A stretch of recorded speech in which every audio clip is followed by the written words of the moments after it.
Hello guys, मेरा नाम है डॉक्टर जाकिर हाशमी। और आज मैं आपसे सबसे मेन और कॉमन प्रॉब्लम आजकल चल रही है जो लोगों को होती है उसको बोलते हैं अल्सर।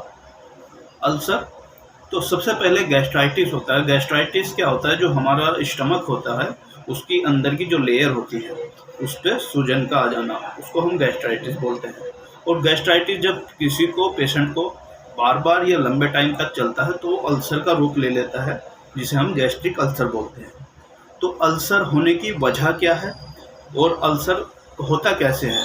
तो अल्सर सबसे पहले मैं आपको ये बता दूं कि अल्सर जो होता है ये डिसकंटिन्यूटी होती है, जो सबसे स्टमक के सबसे अंदर की लेयर होती है जिसे हम म्यूकोजा बोलते हैं।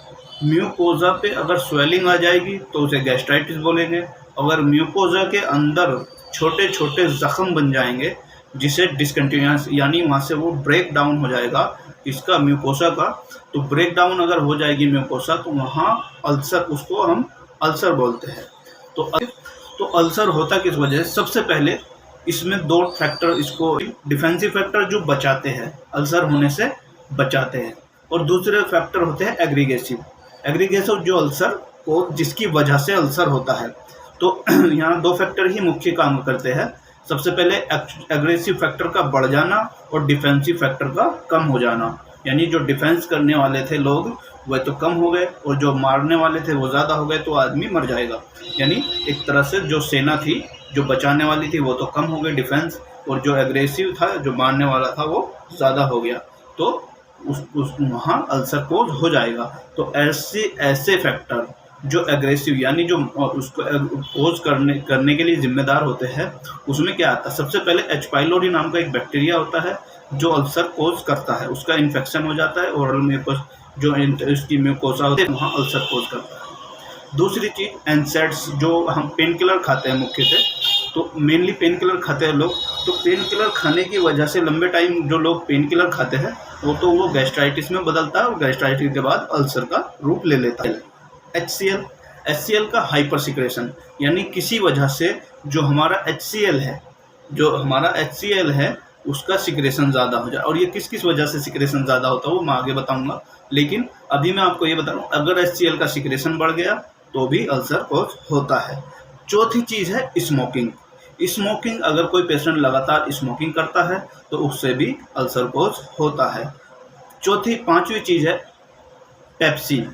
एक पेप्सिन प्रोटोलाइटिक एंजाइम होता है जो हमारी स्टमक की दीवारों से निकलता है। कई बार इसका हाइपर सिक्रेशन होने की वजह से ये भी अल्सर कोज करता है। अब बात करते हैं डिफेंसिव फैक्टर की। ऐसे फैक्टर जो हमें अल्सर से प्रोटेक्ट करते हैं तो उनको बोलते हैं हम डिफेंसिव फैक्टर। और डिफेंसिव फैक्टर में कौन कौन आता है? सबसे पहले बाइकार्बोनेट आयन। जो बाइकार्बोनेट आयन होते हैं वो एसिड को न्यूट्रलाइज करते हैं, तो बाइकार्बोनेट आयन हमको इससे बचाते हैं अल्सर से।